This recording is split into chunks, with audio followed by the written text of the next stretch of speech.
Ya estamos de regreso en Tragicomedia Mexicana y ahora veremos cómo don Adolfo Ruiz Cortines, que era un veracruzano al que le gustaba mucho el baile y el canto y divertirse, para contrastarse con el presidente anterior, el rumbero Miguel Alemán, tuvo que portarse muy seriecito y ser un modelo de austeridad que más bien lo hizo verse como un anciano.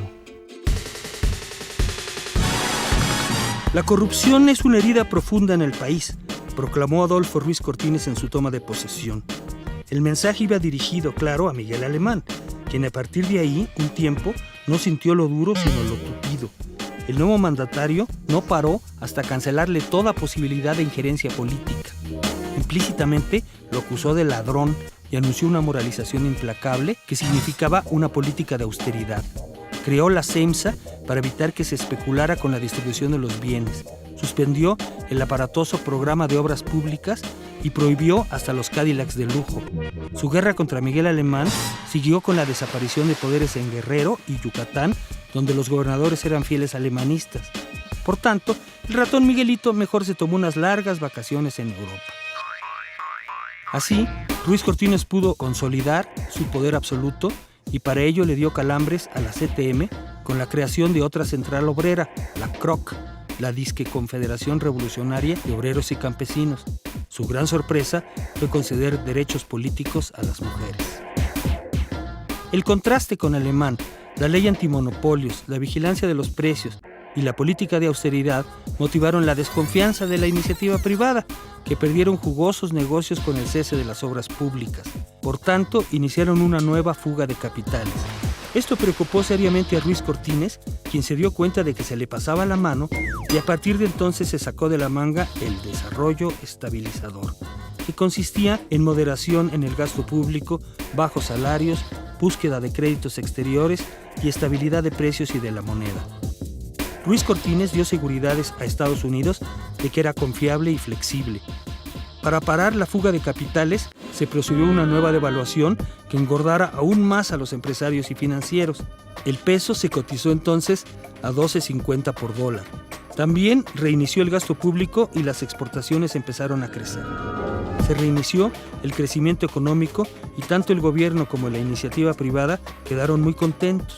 Todo volvió a la normalidad. El pueblo se jodía y los ricos engordaban, como desde 1940. Aunque el desarrollo estabilizador contuvo un poco los aumentos de precios, crecieron las protestas por la carestía y aumentó el flujo de braceros a Estados Unidos. Y a pesar del apoyo de miles de mexicanos al presidente Jacobo Arbenz de Guatemala, que fue derrocado por maniobras estadounidenses, el gobierno mexicano pudo controlar la situación a través de una intensa campaña mediática contra los comunistas.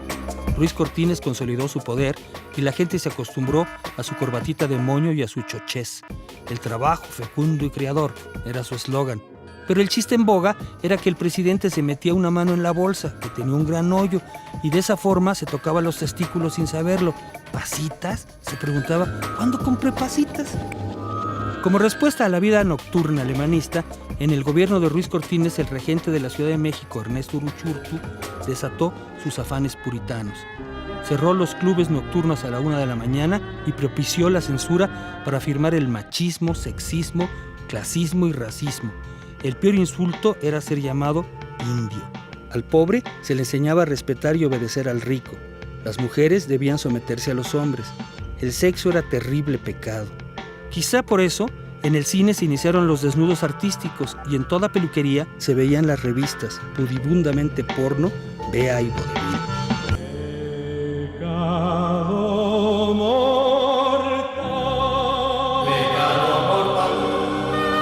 Para compensar, de Cuba llegó el sensual cha-cha-cha, creció el bolero romántico, el gran José Alfredo Jiménez le cantó al amor en las cantinas y llegó el rock and roll, que fue satanizado como bolchevique y pervertidor de las tiernas armas juveniles.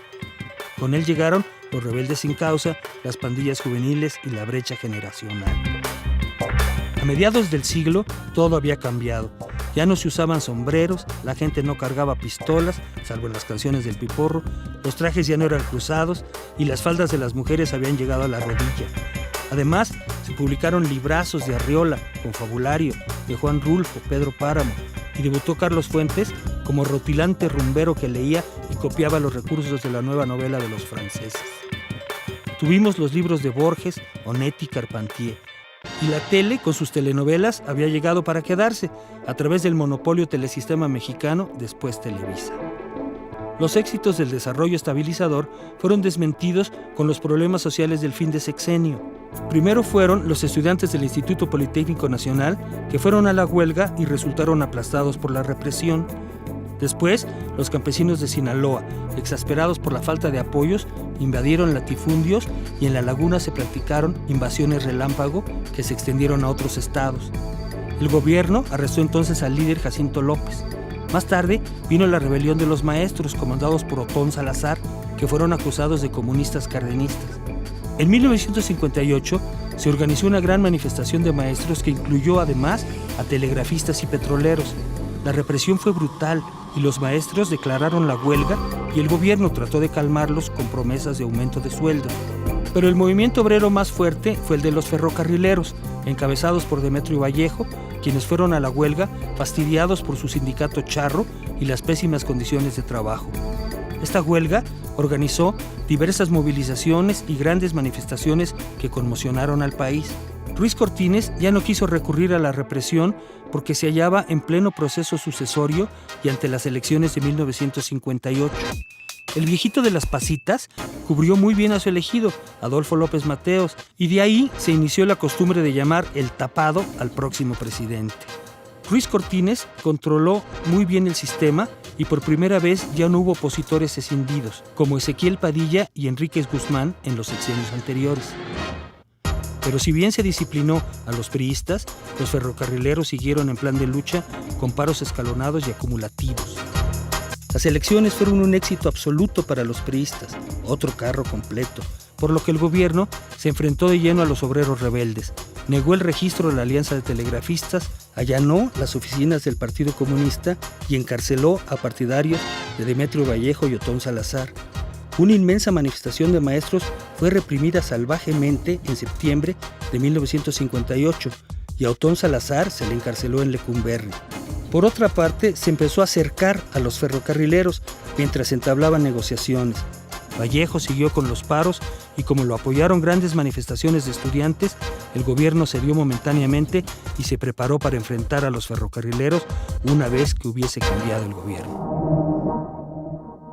Ruiz Cortines se fue, pero dejó al país en medio de terribles problemas obreros y campesinos y con una verdadera irritación generalizada porque los problemas eran mayúsculos. Él muy hábilmente decidió que los solucionara mejor el presidente que le seguía, que fue Adolfo López Mateos, pero de él hablaremos en nuestro próximo programa, al cual los invitamos con mucho cariño.